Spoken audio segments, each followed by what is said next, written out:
Welcome to Rising to Excellence Admin Training. This is the place where we discuss all things relative to the administrative professional careers. Watch for announcements for future releases on all of our social media.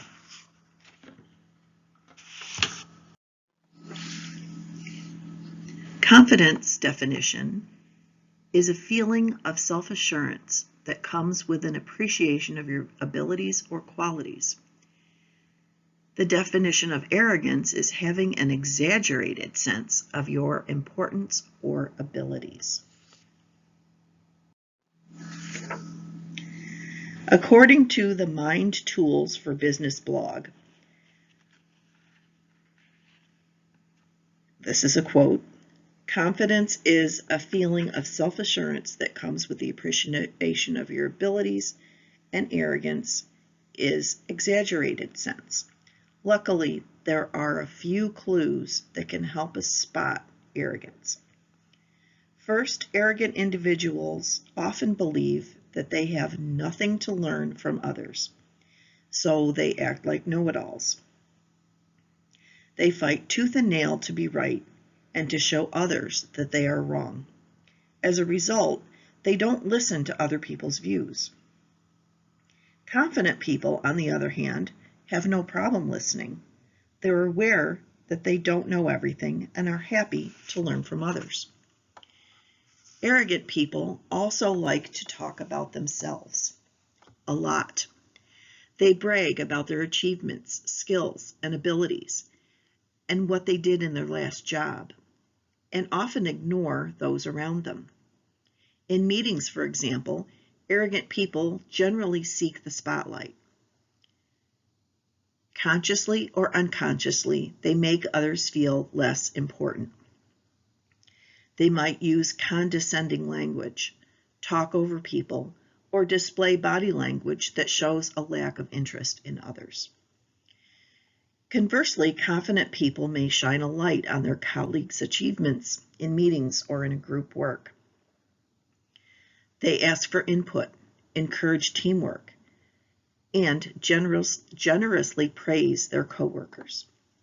Perhaps the most fundamental difference is that arrogance often masks insecurity. That's why arrogant people are boastful about their achievements and abilities while tending to demean others. I've often asked myself, are they trying to convince me or themselves? Confidence, on the other hand, stems from true self-worth, a belief and pride in your achievements and abilities. Confident people have self-assurance that contributes to their inner calm. They show composure and don't brag or act superior to others. Ultimately, arrogance repels us. Nobody likes to spend time around arrogant people. They are a vexation to the spirit. Confident people are the opposite. They inspire others. The more we spend time with them, the more likely we are to develop confidence ourselves. Confidence attracts us and is contagious." End quote.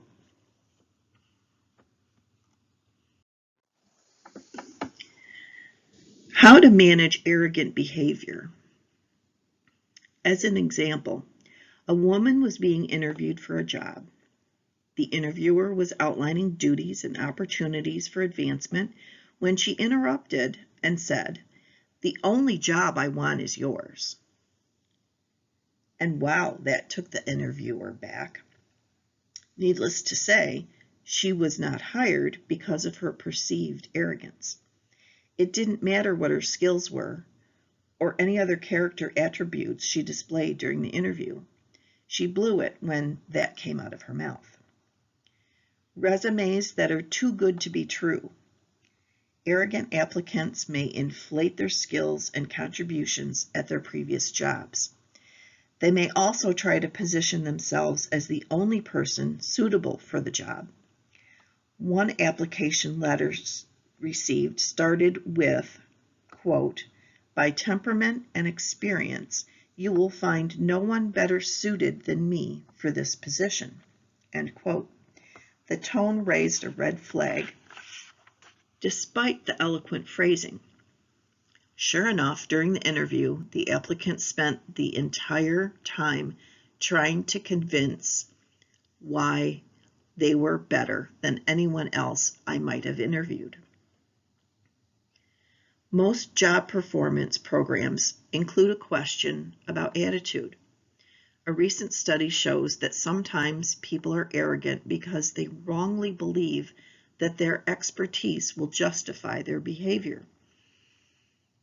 Let people know that it's not enough to be brilliant or to be an expert in an area. Having the right attitude and getting along with others is equally important.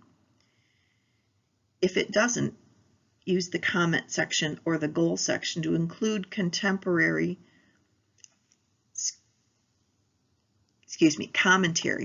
about your good attitude. Include whether you are a team player, whether you are adaptable, whether you maintain positive working relationships with other departments and outside of your department. On the flip side, if you need to raise your attitude to a more positive level, that may be a goal. If that is the case, which it sometimes can be for me, sign up for a motivational or positive affirmation website on an app or a page on Facebook, Twitter, or Instagram. You can read Dale Carnegie's books. He wrote about the power of positive thinking decades ago, and it's still true today. Confront an arrogant person. While it may be difficult for many to actually confront an arrogant person, small comments, not sarcasm or insulting, can be made that may make a difference. I equate this to more of setting boundaries with this person. If they treat you poorly or insult you backhandedly, do not accept it and say so. I do truly have a fear of confrontation and have found ways to go around this without being confrontational or aggressive myself. Because of my age, I'm now seen as wise, and my advice is often taken well. I can put my mom face on and use my mom voice, and sometimes that helps diffuse the situation or get the other person to back off. The ego is often running rampant in the workplace, and it comes off as arrogant by bragging about their own perceived importance, white knight complex, etc. If it gets to a point you can no longer cope with the behavior, seek out either advice from your supervisor or contact HR for assistance. Set expectations. This is extremely important, especially for admins. I once had a boss who said, "When you get a chance." Unfortunately for me, as a new employee, no one clued me in and told me that it really meant do it now. So the expectations are necessary on both sides. Learn your boss's cues and perform tasks accordingly. Many bosses forget to give you an expected time frame, and you may see the task as not important as opposed to your boss. If they don't give you a due date or a deadline, try to remember to ask for one, even if you have to go back later and ask for one. You'll both be glad you did, and meeting the deadline will make your boss happy, and you'll be seen as competent, efficient, and prepared. Always keep in mind, under-promise and over-deliver. You'll look like a rock star every time.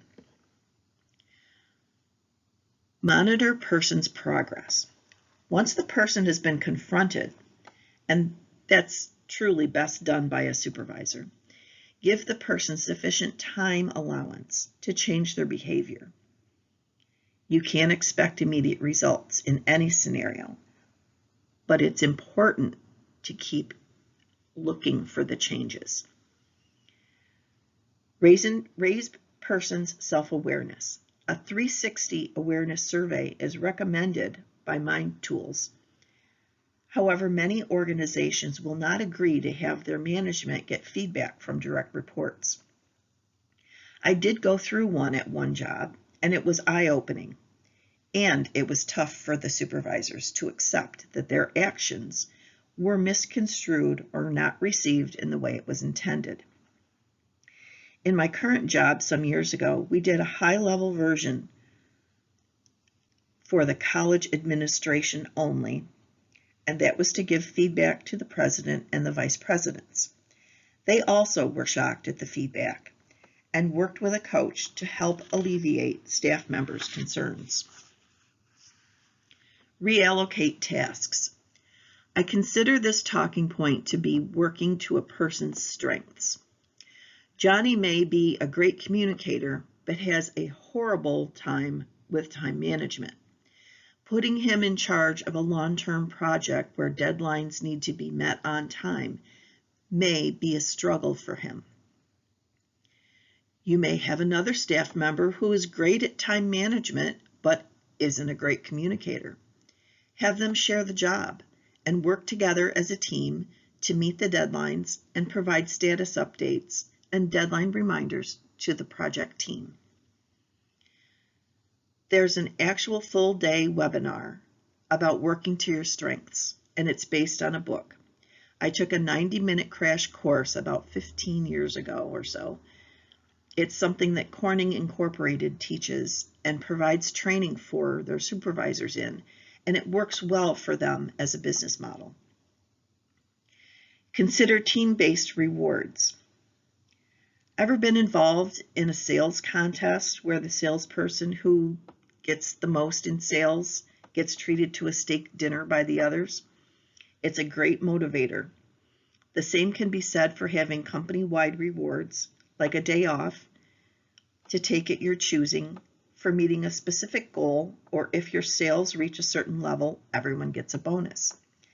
I worked for a copier dealer in the 1980s, and we had a bonus structure like that for sales. If the sales amount was met, and back then the goal was $120,000 a month, then every employee received a $100 bonus. With minimum wage at $2.10 an hour, $100 was certainly a great reward. At that point, just for reference, my rent was $140 a month, and groceries were about $20 for 2 people for a week.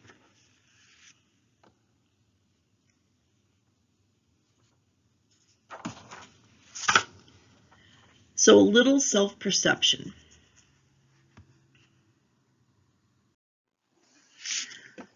How do you spot these traits in yourself? Are you constantly late? Do you interrupt others? You believe you're better than others? You go out of your way to be right. You think your status is more important than the contribution you make. When asked, can you do it? You always say yes. People constantly tell you to give them an opportunity to prove themselves. You despise the weak. You have a hard time self-reflecting. You love to be talked about. You consider people who you don't like as enemies or threats. You can't stand people who are not like you. You have issues building relationships. You shield your inferiority with a superiority exterior. You show false charm, but beneath it exists cruelty. Most of these 15 signs are self-explanatory, and most we have already discussed in looking for arrogance in others. The biggest difference to make is that our intentions guide our actions. We will always judge others by our intentions, but others by their actions. Let me repeat that. We will judge ourselves by our intentions, but others by their actions. Thank you for joining us. to discuss the difference between confidence and arrogance. Watch for announcements of future videos from Rising to Excellence Admin Training. We focus on the unique skills of the administrative professional and are building a cohesive community to skill share, peer encouragement, and support. Bye for now.